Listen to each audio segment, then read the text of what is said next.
മറ്റൊരാളിൻ്റെ നൊമ്പരം മനസ്സിലാക്കിയിട്ട് പരിമിതിയിലൊരു കൈത്താങ്ങൽ കൊടുത്താൽ അവരുടെ ജീവിതത്തിൻ്റെ കൂരിരുണ്ട നിമിഷത്തിൽ അവരോടൊപ്പം ഇത്തിരി സൗഹൃദം കൊടുത്ത് അവരോടൊപ്പം നടക്കുന്നെങ്കിൽ അതിന് പറയുന്നത് കൗൺസിലിംഗ്. പല ആളുകളും വിചാരിക്കുന്ന ഒരു വലിയ സാങ്കേതിക വിദ്യയാണെന്ന. സാങ്കേതികത്വം ഉണ്ട്, സംശയമൊന്നുമില്ല. വളരെ ടെക്നിക്കലായിട്ടുള്ള കാര്യങ്ങൾ അതിനകത്തുണ്ട്. പക്ഷേ എങ്കിലും കൗൺസിലിംഗ് എന്ന് പറഞ്ഞാൽ അടിസ്ഥാനപരമായിട്ട് ഒരു ബന്ധമാണ്.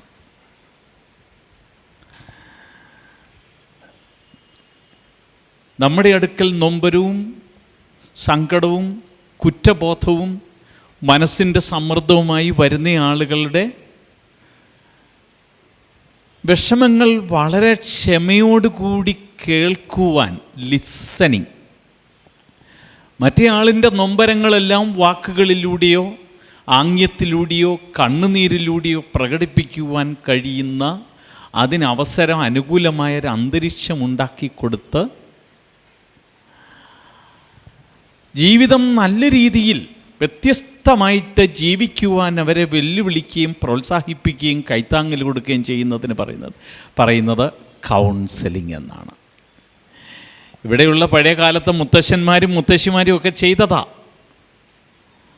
ഇപ്പം ആളുകൾക്ക് തിരക്കാ, ഇതൊന്നും ചെയ്യാൻ സമയമില്ല. ഇന്നതുകൊണ്ട് വളരെ പ്രൊഫഷണലായിട്ട് ആളുകൾ ഇന്ന് ഒരു സേവനമാക്കി തന്നെ ഇതിനെ ഇന്ന് പരിശീലനമെടുത്ത് അങ്ങനെ ചെയ്യുന്നു. ഞാൻ അടിസ്ഥാനപരമായിട്ട് ഞാൻ ഒരു മനഃശാസ്ത്രജ്ഞനല്ല, ഞാൻ സുവിശേഷ വേലക്കാരനാണ്. കുറേ കാലം ഞാൻ കർത്താവിൻ്റെ വേല ചെയ്ത് കഴിഞ്ഞപ്പോൾ 26 വർഷം ഞാൻ സെമിനാരി പഠിപ്പിച്ച. അങ്ങനെ ഇരിക്കുമ്പോഴാണ് എനിക്ക് വളരെ വ്യക്തമായ ദൈവത്തിൻ്റെ അടുക്കൽ നിന്നൊരു നിയോഗമുണ്ടായത്. ലൂക്കോസ് 4:18 പറയുകയാണ്, ദരിദ്രന്മാരോട് സുവിശേഷം അറിയിപ്പാൻ ദൈവത്തിൻ്റെ ആത്മാവ് എൻ്റെ മേൽ ഉണ്ട്. ഇംഗ്ലീഷിൽ കുറച്ചുകൂടി വ്യത്യസ്തമാണ്. The Spirit of the Lord is upon me to preach the good news to the poor. ദരിദ്രരോട് സുവിശേഷം അറിയിക്കാൻ ദൈവത്തിൻ്റെ ആത്മാവിൻ്റെ മേലുണ്ട്. ബദ്ധന്മാർക്ക് വിടുതൽ, കുരുടർക്ക് കാഴ്ച, പീഡിതന്മാർ. അപ്പോൾ അവിടെയെല്ലാം ഞാൻ നോക്കിയാണ് യേശു കർത്താവ് വന്നത് ശരിക്ക് ബ്രോക്കൺ ആയിട്ടുള്ള ആളുകളുടെ അടുക്കലേക്കാണ്. ഞാനൊക്കെ ഇംഗ്ലീഷിൽ പറയാറുണ്ട്, he came to the lost, the last, the least and the lost. The last, the least and the lost. Last എന്ന് പറഞ്ഞാൽ എല്ലാവരും തള്ളിക്കളഞ്ഞവരാ. ഓർമ്മയുണ്ടായിരിക്കും, മുൻപുള്ളവനും മുൻപനും പിൻപനും ഓർമ്മയുണ്ടായിരിക്കും അല്ലേ? അതെ, ഏറ്റവും പിൻപിൽ നിന്ന ആളുകൾ, ദ ലോസ്റ്റ്, കാണാതെ പോയത്, ആൻഡ് ദ ലീസ്റ്റ്, ഈ എളിയവരിൽ ഒരുത്തൻ. അതുകൊണ്ടാണ് കർത്താവ് പറഞ്ഞ രോഗിക്ക് അത്ര വൈദ്യനെ കൊണ്ട് ആവശ്യം. അപ്പം അങ്ങനെ ഒരു ശുശ്രൂഷയ്ക്ക് വേണ്ടി ദൈവത്തിൻ്റെ പരിശുദ്ധാത്മാവിനെ നിർബന്ധിക്കുന്നു എന്ന് കണ്ടപ്പോഴാണ്, ഒരു നല്ല വൈദിക സ്ഥാപനത്തിൻ്റെ വൈസ് പ്രിൻസിപ്പലായിരിക്കുമ്പോൾ തൊട്ടടുത്ത് പ്രിൻസിപ്പലാകാനുള്ള എല്ലാ സാധ്യതയുള്ളപ്പോഴാണ് അതെല്ലാം വിട്ടിട്ട് കൗൺസിലിംഗ് എന്ന് പറയുന്നൊരു ഫീൽഡിലേക്ക് അന്ന് ഞാൻ പോയത്. അന്ന് ആളുകളൊക്കെ എന്നെ പരിഹസിക്കുമായിരുന്നു, മനഃശാസ്ത്രമാണെന്ന് പറഞ്ഞ് കളിയാക്കുമായിരുന്നു. പക്ഷേ ഇന്നെനിക്കറിയാം എൻ്റെ മണിക്കൂറുകൾക്ക് വളരെ കാര്യമായി വിലയുണ്ട് എന്ന് ഞാൻ കണ്ടെത്തുന്നു. ഇന്നലെയും ഉണ്ടായിരുന്നു ഒരു തകർന്ന കുടുംബം എൻ്റെ അടുക്കൽ. കല്യാണം കഴിഞ്ഞിട്ട് 1 വർഷമേ ആയുള്ളൂ. പക്ഷേ ഭർത്താവ് ഈ 1 വർഷത്തിനുള്ളിൽ എത്രയോ പ്രാവശ്യം ഭാര്യയെ തല്ലി. അവൾ വിളിച്ചു പറഞ്ഞു, അമ്മയോട് പറഞ്ഞു, എന്നെ കൊണ്ടുപോയില്ലെങ്കിൽ ഞാൻ ഇവിടെ നിന്ന് ആത്മഹത്യ ചെയ്യും. അവനോട് സംസാരിച്ചപ്പോൾ അവൻ എന്നോട് പറയണ, എൻ്റെ അപ്പൻ എന്നെ വളരെ കർക്കശമായി വളർത്തിയതാ, ഞാൻ വയലൻ്റാ, എനിക്കെൻ്റെ ദേഷ്യം, എനിക്ക് കോപം എനിക്ക് നിയന്ത്രിക്കാൻ കഴിയുന്നില്ല. അവൻ എന്നിട്ട് എന്നോട് പറഞ്ഞു, എനിക്ക് മാനസിക രോഗമൊന്നും ഇല്ല, പക്ഷെ മാനസിക രോഗത്തിൻ്റെ സൂചനകൾ ഉണ്ടായിരുന്നു. നാളെ എൻ്റെ അടുക്കൽ വരുന്നുണ്ട് രാവിലെ, എവിടുന്നോ വളരെ വിദൂരത്തിൽ നിന്നാ. ബ്രോക്കൺ ഫാമിലിയാണ്, തകർന്നു പോയിരിക്കുന്നത്. ഇതെങ്ങനെയാണ് ഒരുമിച്ച് വയ്ക്കുന്നത് എന്ന ആളുകൾക്ക് അറിഞ്ഞുകൂടാത്ത ഒരു ഘട്ടം. കുടുംബമെന്ന് പറയുന്ന കല നമ്മൾ പല ആളുകളും പഠിച്ചിട്ടില്ല. പരസ്പര ബന്ധം എന്ന് പറയുന്ന ഒരു കലയാണ്. അപ്പം അങ്ങനെ ഒരു പശ്ചാത്തലത്തിലാണ് പ്രത്യേകിച്ച് ക്രിസ്തീയ സഭകൾ തകർന്നിരിക്കുന്ന മനുഷ്യരെ കരുതുന്ന ആ ശുശ്രൂഷ, സൗഖ്യമാക്കുക, രോഗികളെ സൗഖ്യമാക്കുക. നമ്മൾ വിചാരിച്ചത് ശാരീരികമായ രോഗം മാത്രമാണെന്ന, മനസ്സിൻ്റെ നൊമ്പരം അനുഭവിക്കുന്ന ആളുകളുടെ അവരുടെ കണ്ണുനീര് തുടയ്ക്കുക, അവരോടൊപ്പം സൗഹൃദം കൊടുക്കുക, അങ്ങനൊരു ശുശ്രൂഷ ഉണ്ടാക്കി എന്ന് ക്രിസ്തീയ സഭ ആദ്യം തിരിച്ചറിഞ്ഞു. മനഃശാസ്ത്ര ലോകത്തിൽ നിന്ന് കുറച്ച് ട്രാൻസ്ഫർ ഉണ്ട്, എങ്കിലും ക്രിസ്തീയ സഭ ആ ശുശ്രൂഷയ്ക്ക് പ്രസക്തിയുണ്ടെന്ന് കണ്ടെത്തിയപ്പോഴാണ് ക്രിസ്തീയ സഭകളിൽ നിന്ന് ഇതിന് ചുക്കാൻ പിടിക്കുന്നത്. എനിക്ക് നിങ്ങൾക്ക് നന്നായിട്ട് ഇപ്പോൾ അറിയാം, ഇവിടെ SNDPക്കാർ കൗൺസിലിംഗ് കോഴ്സുകൾ, കുടുംബ സെമിനാറുകൾ നടത്തി തുടങ്ങി. നായർ സർവീസ് സൊസൈറ്റി തുടങ്ങി. ഇവിടെയുള്ള സ്കൂളുകളിലും കോളേജുകളിലൊക്കെ ഞാൻ പേഴ്സണാലിറ്റി ഡെവലപ്മെൻറ്റ്, പാരൻറ്റിങ് ക്ലാസ്സുകൾ എടുക്കാൻ പോയി തുടങ്ങി. പക്ഷേ അവർക്ക് വിളിക്കാനുള്ളത് കൂടുതലും ക്രിസ്ത്യൻസിനെയാണ്, മറ്റുള്ളവരധികം ട്രെയിൻഡ് അല്ല. അപ്പോൾ അതുകൊണ്ട് ശുശ്രൂഷയ്ക്ക് വേണ്ടി വലിയൊരു സാധ്യതയും കൂടി, ഒരു ഓപ്പണിംഗ് ഉണ്ടാക്കി തന്നിരിക്കുന്ന ഒരു കാര്യമാണ് കൗൺസിലിംഗ് എന്ന് പറഞ്ഞത്. ഇവർ ഈ കൗൺസിലിംഗ് എന്ന് പറഞ്ഞപ്പോൾ അതിനെക്കുറിച്ചൊരു പദം ഞാൻ പറയുന്നത് നല്ലതായിരിക്കും എന്ന് തോന്നി. നിങ്ങളെല്ലാവരും ഇന്നത്തെ ഈ സമ്മേളനത്തിലേക്ക് വന്നു എന്നുള്ളതിൽ ഞാൻ നിങ്ങളെ അഭിനന്ദിക്കുന്നു. ഞാൻ നിങ്ങളെ വ്യക്തിപരമായിട്ട് സ്വാഗതം ചെയ്യുന്നു. ഇങ്ങനെ ഒരു കൗൺസിലിങ്ങിൻ്റെ ഒരു സെമിനാറിന് വരിക, തീരുമാനമെടുക്കുന്ന അത്ര എളുപ്പമല്ല. സാധാരണഗതിയിൽ നമ്മുടെ ആളുകൾ എനിക്ക് കൗൺസിലിങ്ങിൻ്റെ ആവശ്യമൊന്നും ഇല്ല എന്ന് പറയുന്ന ഒരു മനസ്സാണ്, കൊച്ചു മനസ്സാണുള്ളത്. വഴക്കും അടിയും പോലീസ് സ്റ്റേഷനും കോടതിയൊക്കെ ആയിട്ട് നടക്കുന്നവർ പോകട്ടെ എന്നാണ്. എങ്കിലും കർത്താവ് പറഞ്ഞ് നിങ്ങൾക്ക് ജീവൻ ഉണ്ടാക്കുവാനും അത് സമൃദ്ധിയായിട്ടുണ്ടാക്കാനും വന്നിരിക്കുന്ന ഒത്തിരി പേരുടെ കുടുംബജീവിതം എന്ന് പറയുന്നത് കഴിച്ചിട്ടിത് ഇറക്കാനും വയ്യ, മധുരിച്ചിട്ടിത് തുപ്പാനും വയ്യ, അങ്ങനെ ജീവിക്കുന്ന ഒത്തിരി പേരുണ്ട്. കുടുംബജീവിതത്തിൽ വിരസത അനുഭവിക്കുന്ന ധാരാളം പേരുണ്ട്. മക്കളെ ഓർത്തൊരുമിച്ച് ജീവിക്കുന്ന ആളുകളുണ്ട്. കർത്താവ് ഒരിടത്ത് പറയുകയാണ്, എൻ്റെ ജനൻ 2 ദോഷം ചെയ്തു, ജീവൻ്റെ ഉറവയായ എന്നെ അവരുപേക്ഷിച്ച് പൊട്ടക്കിണറുകളെ കുഴിച്ചു. അപ്പം ജീവൻ്റെ ഉറവിടമുണ്ട്, കവിഞ്ഞൊഴുകുന്നുണ്ട്, എന്നാൽ അതേസമയത്ത് പൊട്ടക്കിണറുകളുമുണ്ട്. മഴയുള്ളപ്പോൾ മാത്രം വെള്ളം, അല്ലാതെ ഉള്ളപ്പോൾ തലയോട്ടിയോ പിന്നെ എന്തെങ്കിലുമൊക്കെ സാധനങ്ങളുടെ ബാക്കിയോ അവശിഷ്ടങ്ങളോ ആലിൻ്റെ കിളിർത്തു വരുന്ന ചെറിയ ചെടിയോ ഇതൊക്കെ മാത്രം അവിടെയുള്ളത്. ശുഷ്കമാണ്, മരുഭൂമി പോലെയാ. അതുകൊണ്ടാണ് യേശു കർത്താവ് പറഞ്ഞത് നിങ്ങൾക്ക് ജീവൻ ഉണ്ടാക്കുക, അത് സമൃദ്ധിയായി. അതിന് ഒരു നല്ല പരിഭാഷയുണ്ട് ഇംഗ്ലീഷിൽ. ജീവിതത്തിൻ്റെ എല്ലാ തലങ്ങളിലും കവിഞ്ഞൊഴുകുന്ന അനുഭവം ഉണ്ടാകുന്നതിന് വേണ്ടിയാണ് കർത്താവ് വന്നത്, വെറും പാപക്ഷമയ്ക്ക് മാത്രമല്ല.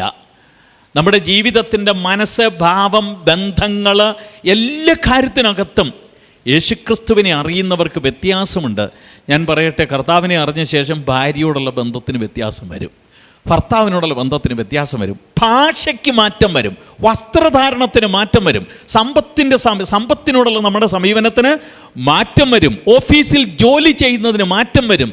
എൻ്റെ നാട്ടിൽ കർത്താവിൻ്റെ സ്നേഹവും സമൃദ്ധിയായ ജീവനും ഉണ്ടായാൽ അത് നമ്മളെ സ്പർശിക്കാത്ത ജീവിതത്തിൻ്റെ ഒരു തലവുമില്ല.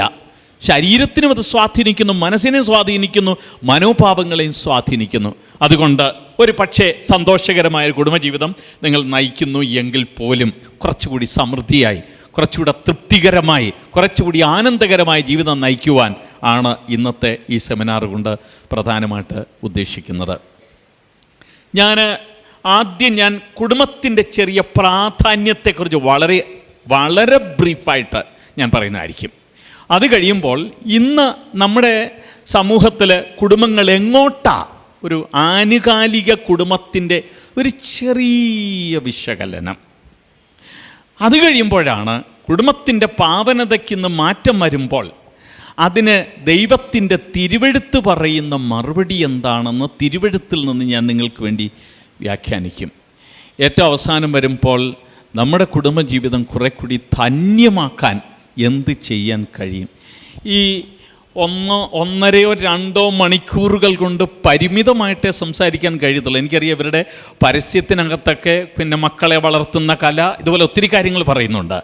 അതിനെനിക്കൊന്നത് വളരെ സമയമെടുക്കേണ്ടി വരും.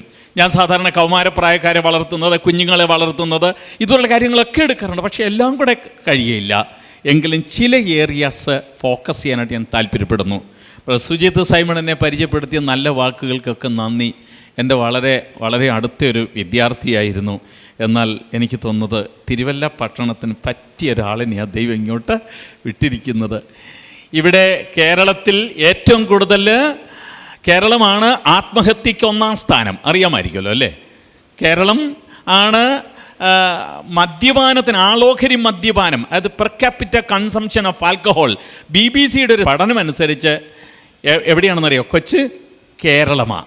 ആത്മഹത്യയ്ക്ക് കൊച്ചു കേരളമാണ് നമ്മുടെ രാജ്യത്ത് ഏറ്റവും മുൻപിൽ നിൽക്കുന്നത്. ഒരു ദിവസം ശരാശരി 30 മുതൽ 32 പേര് വരെ ഈ കൊച്ചു കേരളത്തിൽ ആത്മഹത്യ ചെയ്യുന്നുണ്ട്. ഈ അടുത്ത കാലത്ത് ഞാൻ വായിച്ചപ്പോൾ ചിക്കൻ ഏറ്റവും കൂടുതൽ കഴിച്ചു തീർക്കുന്നത് പെർ ക്യാപിറ്റ കൺസംഷൻ കൊച്ചു കേരളമാണ്. ഏറ്റവും കൂടുതൽ ഡിപ്രഷൻ, വിഷാദരോഗം എന്നൊക്കെ പറഞ്ഞാൽ അറിയാമായിരിക്കും അല്ലേ? വിഷാദരോഗം എന്ന് പറഞ്ഞാൽ ചില വാക്കുകൾ ഞാൻ പറയാം. നമുക്ക് ആഹാരത്തോടങ്ങ് താല്പര്യമില്ലായ്മ വരിക, എല്ലായ്പ്പോഴും ആലസ്യഭാവം, തളർച്ച, ക്ഷീണം, പിന്നെ മനുഷ്യരെ ആരെയും കാണുന്ന ഇഷ്ടമല്ല, ഒറ്റയ്ക്കിരിക്കണം, ഇരുട്ടുമുറി, പിന്നെ വർത്ത്ലെസ്നെസ് ഫീലിംഗ്, എനിക്ക് യാതൊരു വിലയില്ല എന്നുള്ള തോന്നൽ, പിന്നെ എപ്പോഴും സങ്കടം, ഉറക്ക കൂടുതൽ അല്ലെങ്കിൽ ഉറക്ക കുറവ്, പിന്നെ മരിച്ചാൽ മതി എന്നുള്ള ചിന്ത. അപ്പോൾ ഇതെല്ലാം കൂടെ വരുമ്പോൾ അതിന് പറയുന്നത് ഡിപ്രഷൻ എന്നാണ്. ഏറ്റവും കൂടുതൽ ഡിപ്രഷൻ ഉള്ളത് കേരളത്തിലാണെന്നാണ്. ഏറ്റവും കൂടുതൽ വിദ്യാഭ്യാസമുള്ളതും അതിനും നമ്മൾ 1-ാം സ്ഥാനത്താണ്. ഏറ്റവും കൂടുതൽ വിദേശത്തുനിന്ന് പണം വരുന്നൊരു സംസ്ഥാനം കൊച്ചു കേരളമാണ്. ഒരു പക്ഷേ തിരുവല്ല അതിന് ഏറ്റവും മുമ്പിലായിരിക്കാം. ഈ കൊച്ചു കേരളം ഒരു ദിവസം ഏതാണ്ട് 122ഓളം കുടുംബങ്ങൾ കുടുംബ കോടതികളെ സമീപിക്കുന്നുണ്ട്.